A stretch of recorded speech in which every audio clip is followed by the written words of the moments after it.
Today we're taking a look at this 8-cup food processor. At 4 cups, it's about halfway full. At 7 cups of liquid, you get right here to this little ridge, and at 8 cups, it fills it completely, and it starts to go out just a teeny tiny bit, depending upon how accurately you measured. The lid here does have a silicone ring on it. It does not latch. It just sits on top of the bowl. Nice convenient feature. And then you've got your power head, which only goes on in one direction. It does not allow you to put it on any other way. So we'll go ahead and put that on, and we're going to try it out. I have about 1 cup of breadcrumbs in the bowl, along with a half cup of oatmeal. Here is speed 1. Here is speed 2.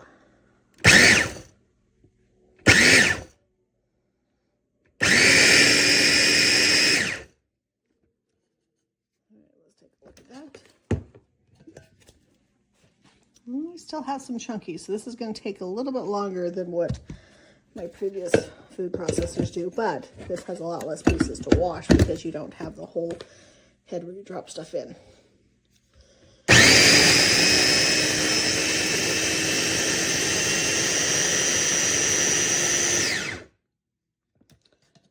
Okay, it looks like I am getting a little bit of powder coming out.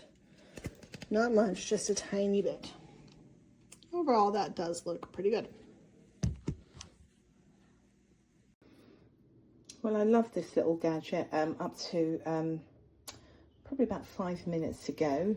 What a lovely food processor, and it did a marvelous job. And then I've washed it, submerged it in hot water to wash it. The blades washed fine, and then all of a sudden I heard a crack, and it's just broken. You can see that.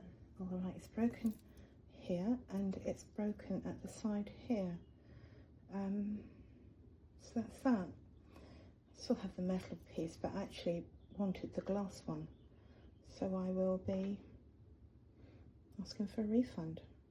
Not happy, sad, because it's just such a marvelous processor with those double blades. Such a shame.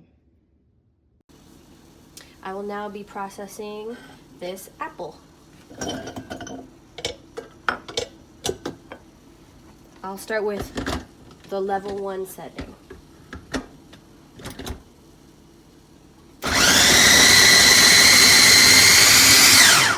And I'll give it a try with level 2. Oh, that's all, thank you.